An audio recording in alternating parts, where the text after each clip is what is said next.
नमस्कार, स्मार्ट योग and aerobic group. आज हामी पैदल यात्रा गर्दैछौँ। मच्छिन्द्रनाथ पाटनसम्मको हाम्रो यात्रा रहनेछ। अन्तिमसम्म भिडियो हेरिदिनु होला। बिहान करिब हामी 5:30 बज्यो। हामी हिँड्दैछौँ धरहराबाट।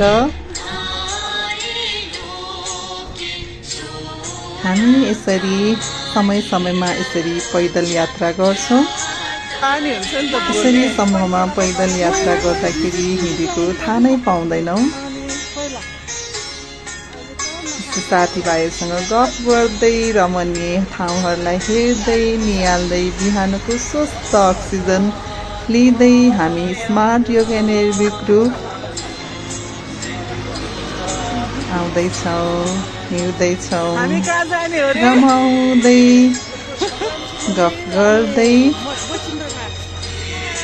हिँड्दैछौँ। हेर्नुहोस् त कति रमाइलो छ। प्रकृतिसँग रमाउँदै हिँड्दै हामी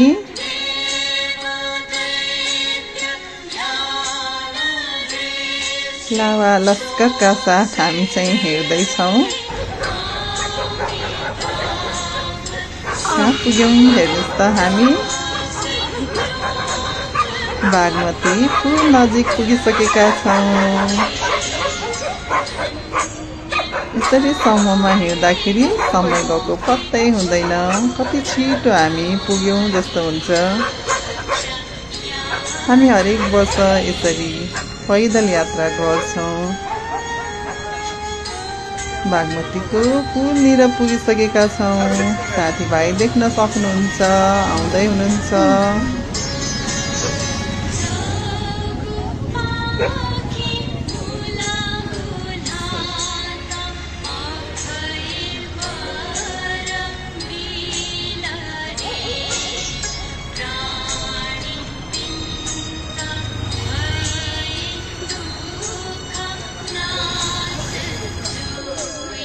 बागमती नदी देख्न सक्नुहुन्छ। पानी फिजाउने कति फोर्स पानी छ। सुकुम्बासी हटिसकेको छ यहाँबाट। यसरी ठाउँहरू हेर्दै गफ गर्दै हामी पुल पार गरिसकेका छौँ। हाम्रो लस्कर देख्नुहुन्छ। बिहान ठाउँ पनि खाली छ। बाटोहरू आउँदैछन् साथीहरू।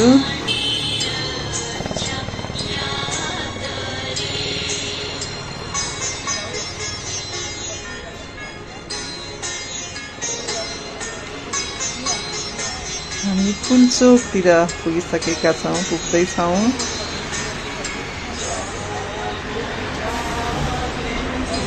बिहान यसरी स्वस्थ अक्सिजनमा शीतलतासँगै हामी हिँड्दै गर्दाखेरि कति आनन्दमय हुन्छ। पुलचोक क्याम्पस पुगिसकेको छ।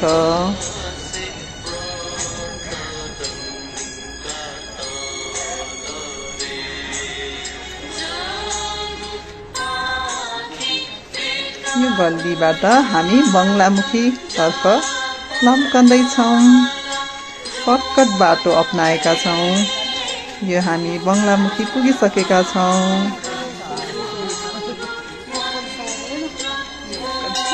दर्शन गर्नको लागि हाम्रो साथीहरू छिटो जाँदै हुनुहुन्छ। शिव मन्दिर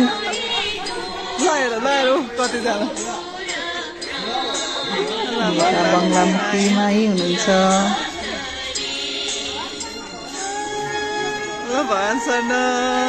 आइतबार भएकोले यहाँ खाली छ। हाम्रो साथीहरू फोटो सेसनको लागि तयारी अवस्थामा हुनुहुन्छ। कति धेरै ग्रुप हुनुहुन्छ हेर्नुहोस् त।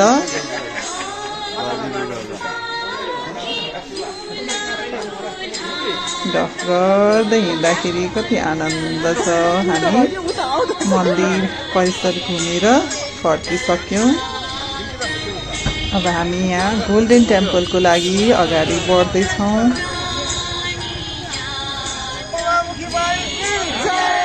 सबैजना साथीहरू बङ्गलामुखीको नारा लगाउँदै हुनुहुन्छ। गोल्डन टेम्पल पनि पुगिसकेका छौँ। साथीहरू यहाँबाट पनि कतिजना हामी भेट्दैछौँ। ल भगवान शरण यसरी बिहान हेर्नुहोस् त कति रमाउँदै साथीहरू अझै आउँदै हुनुहुन्छ।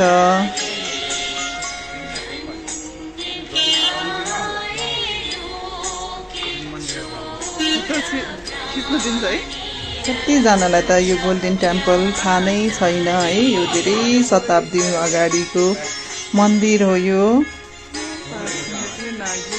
हामी बङ्गलामुखी आएपछि चाहिँ यहाँ पस्छौँ। यो भगवान्लाई आफूलाई जहाँ दुखेको छ त्यहाँ खुसी दिनाले हाम्रो काहीँ दुखाइ हुँदैन भन्ने मान्यता छ।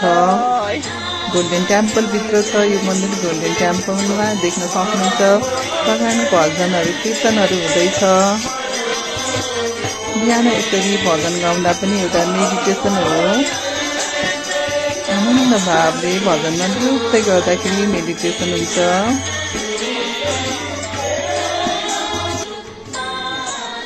गोल्डन टेम्पल दर्शन गर्न सक्नुहुन्छ। हाम्रो ग्रुपले गर्दा यहाँ भिड देख्न सक्नुहुन्छ।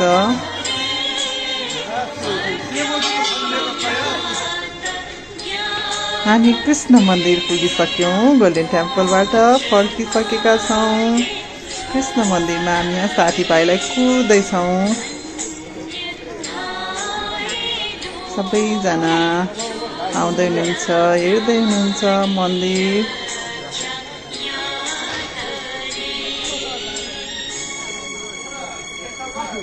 कृष्ण मन्दिर देख्न सक्नुहुन्छ। मलाई देख्नुभयो अब कृष्ण मन्दिरमा रमाउँदैछु परिवारसँग होइन परिवारसँग। सबै साथीहरू रमाउँदै ल हामी आइपुगिसकेका छौँ है। गणपति यहीँ थियो। बाटो भरिजना भगवान्हरू विराजमान हुनुहुन्छ। त्यहाँ दर्शन गर्दै सबैजना गन्तव्यमा पुगिसकेका छौँ। साथीहरू अझ आउँदै हुनुहुन्छ।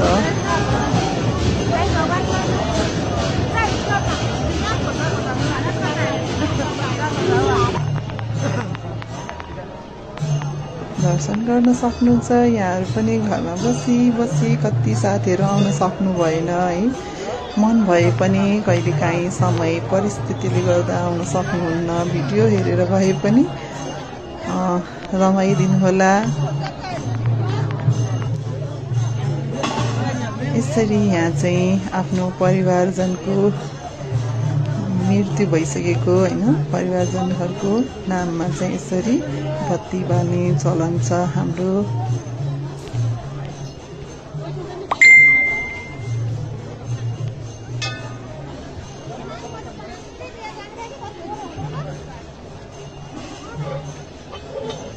रथहरू अब झन्डै 1 महिना मनमास परेकोले यहीँ नै हुनेछ। दर्शन गर्न आउन सक्नुहुन्छ यहाँहरू पनि। 2 गतेदेखि जस्तो लाग्छ है मनमास। त्यही भएको भएर सबै कामहरू होइन राम्रो कामहरू स्थगित हुन्छ। मनमासको समयमा केही पनि कामहरू हुँदैन।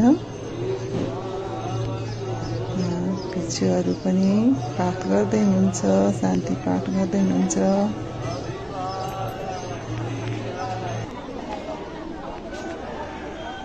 सबैजना दर्शन गरेर फेरि फोटो सेसनको लागि तयारी अवस्थामा हुनुहुन्छ। झन्डै हाम्रो आजको दिन सक्न लागिसकेको छ। हामी यहाँबाट अब खाजा खान चियापान गरेर मन्दिर गएपछि चिया त खानै पर्यो। जुठो गर्नुपर्छ हाम्रो परम्परा पुरा गरेर अब घरतर्फ लाग्छौँ। अन्तिमसम्म हेरिदिनु भयो सबैलाई धन्यवाद। सबैको जय होस्, मङ्गल होस्, आजको दिन शुभ रहोस्, मङ्गलमय रहोस्। धन्यवाद। देखिन्छ